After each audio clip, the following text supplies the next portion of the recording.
Are you ready to go? You feeling any emotions, Ashley? Definitely, man. Like, every time we leave the boat, I feel it. Don't you? A little bit? Like, you don't really want to leave.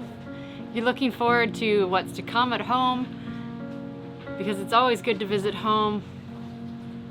It's going to be a bit of an extended visit this time again because we're having another baby, so that's always makes me always a little apprehensive. The times make me apprehensive, the COVID times.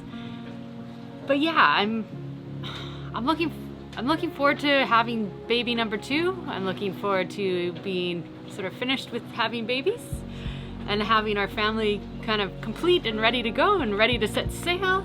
I'm already looking forward to coming back to Nahoa. But yeah, it's kind of sad. It's sad to leave. It's always sad to leave beautiful places, our home, the tropics.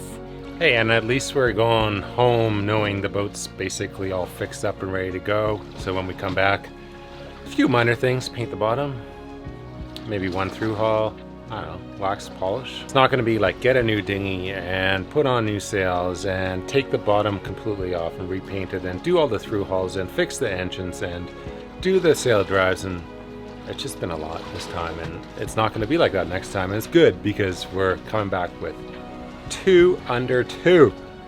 We're going to be busy. We're going to be very, very busy. It's crazy to think.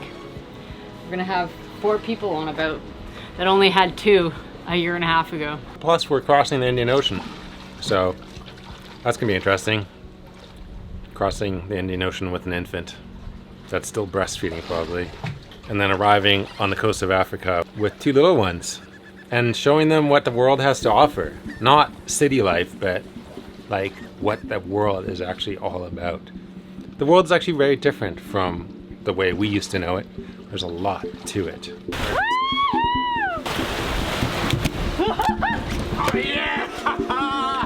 I'm Ben, that's Ashley, and that's our floating home, Nahoa.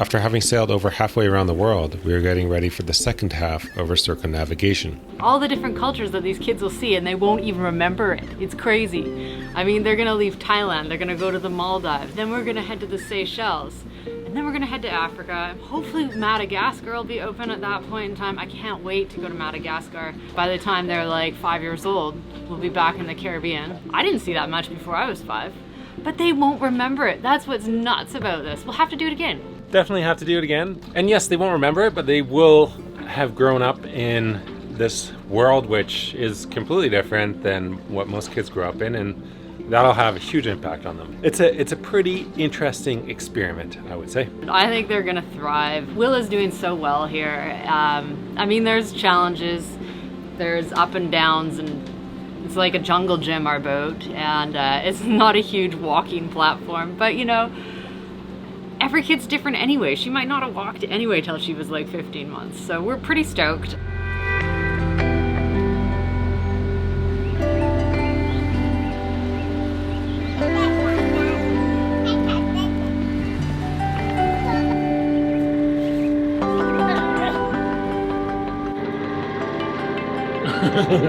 There's the helper, and there's the dad. Dad, what's up, man? One of the things we have to do is backwash the fresh water maker and then pickle it. It's called pickling. It seems odd, doesn't it? What it does is it essentially just puts biocide in the water, and it prevents organisms from growing while we're gone for up to 10 months, which is pretty cool. Yeah. Oh, it smells like a fish factory. It's disgusting. A lot of the areas in Thailand where we've been cruising, it's this. It's really murky, mostly due to river runoff and Sediment, I guess. sediment, like a lot of mud on the bottom on the anchor, and it stinks. Like, it stinks bad. It's not good for the water maker.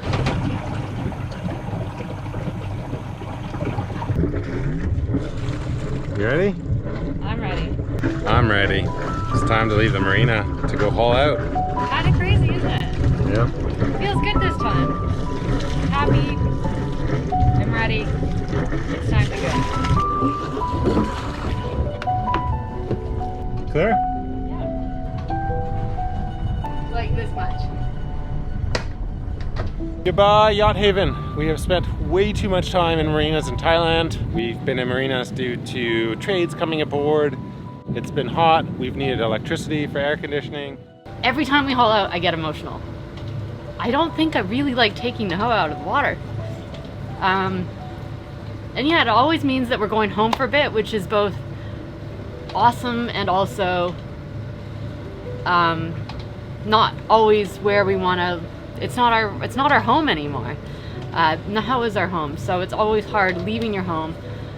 It's the right thing right now. We'd originally planned to cross the northern Indian Ocean. Those plans fell through and our boat work took 3 times longer than we ever expected, maybe 10 times longer than we ever expected. And we missed the window.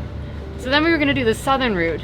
But recently we just found out, like last night we just found out our Chagos permit didn't go through. We'd already made the call not to go across the southern Indian Ocean and up to the Seychelles.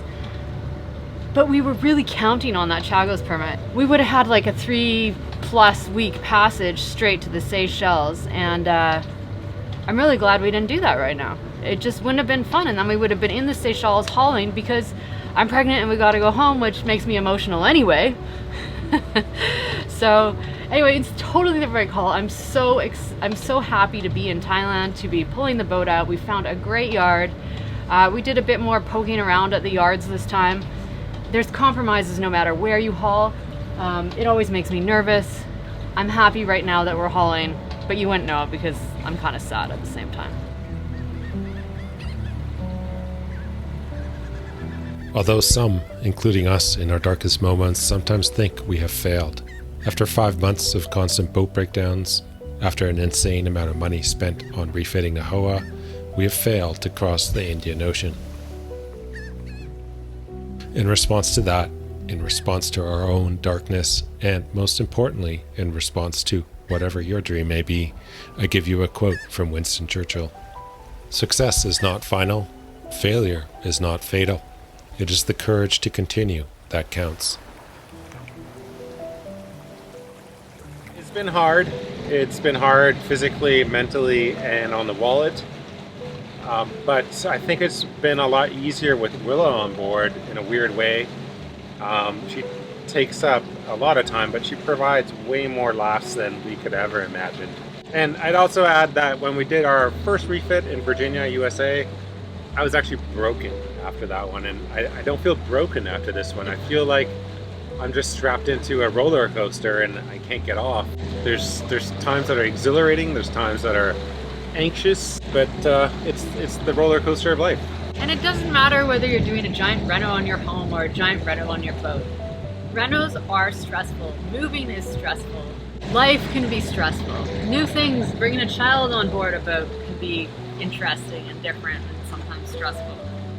And so it's been really great to have this time in Thailand. I wish we'd made the call sooner to stay, because then we probably could have relieved a lot of the stress that was leaving, but maybe it wouldn't be ready for our next trip then. There's always good and bad to every decision, and this decision right now feels absolutely right for us, and we're so stoked. Yep.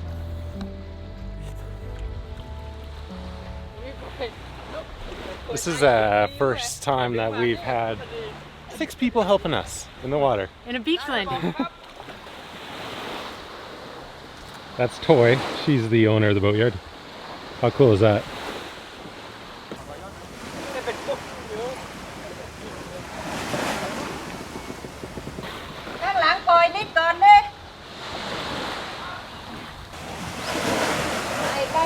Oh, we just hit bottom. Yeah. We are aground. We just felt the thud. We came in at absolute high tide. Sometimes the tides here only do this every 2 weeks. So we have literally like probably about, I don't know, about an hour to get out. So cool though how they do it. I've never had a beach haul out. You, Ash? No. Usually it's like a paved yard with like, I don't know, fancy shit. This is way cooler.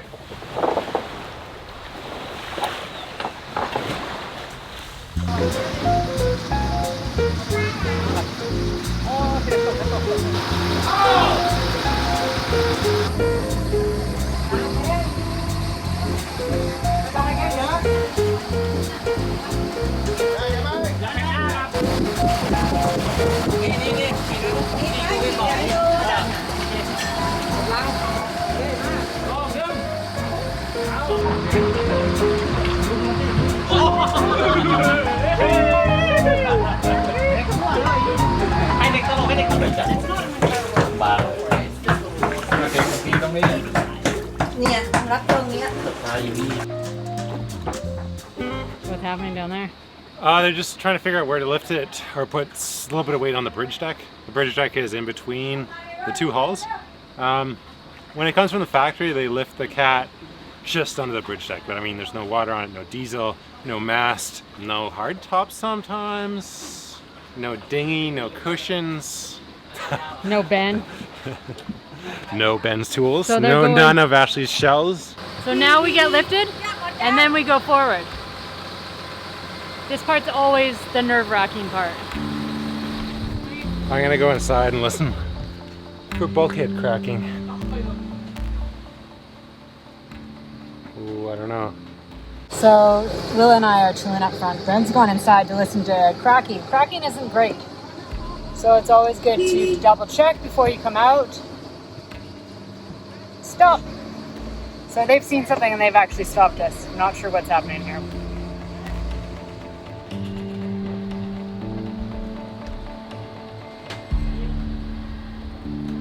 So inside, if you listen and you start to hear cracking, it's not a good sign.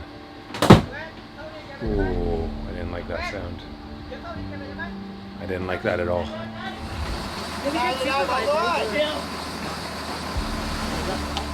Oh, nice. Looks like I have a coolant leak down there now too. This boat's a nightmare right now. So that's a bulkhead back there. They're not lifting on that one. They're lifting on this one right here. You can kind of see it. So they're lifting on this bulkhead right here because they tried to lift on this one, but at the bottom of this bulkhead, it was when they knocked on it, it didn't sound good. So, I mean, they've done this before.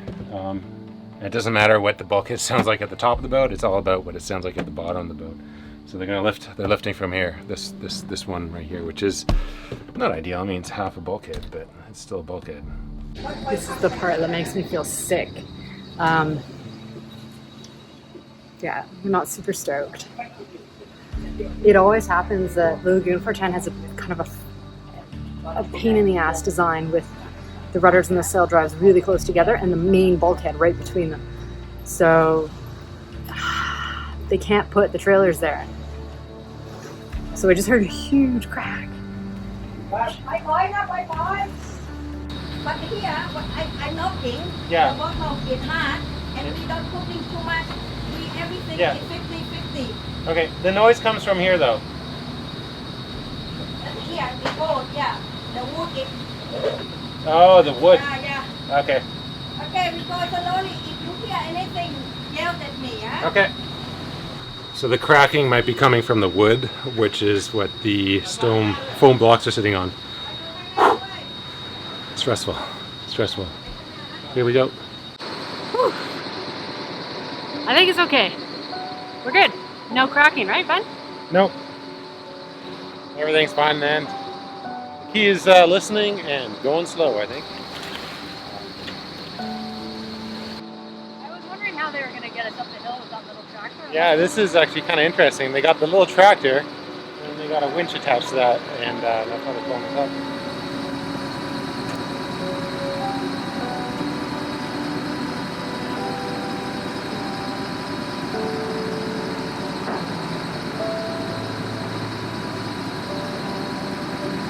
So Nahoa's getting tucked into the corner right here. It looks like we barely will fit, but I'm pretty sure we will. And that's gonna be home for the next 7 months. We got a week to clean everything up and put it away, and then we fly out of Phuket right before our visas expire.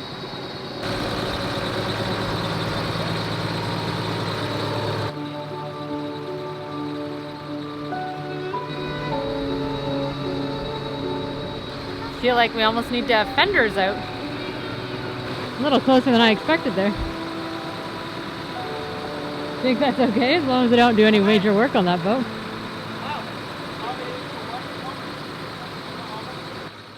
It's Tuesday right now and we have till Saturday at 5 p.m.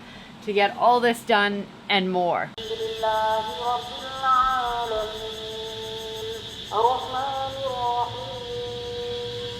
Well, that's that. We're hauled out. Sails are down. Both the main and the Genoa is down. Sorry, you might not be able to hear me. There's a prayer happening. I'll face this way. Maybe you can hear me then. Sorry about that. The prayer was going on.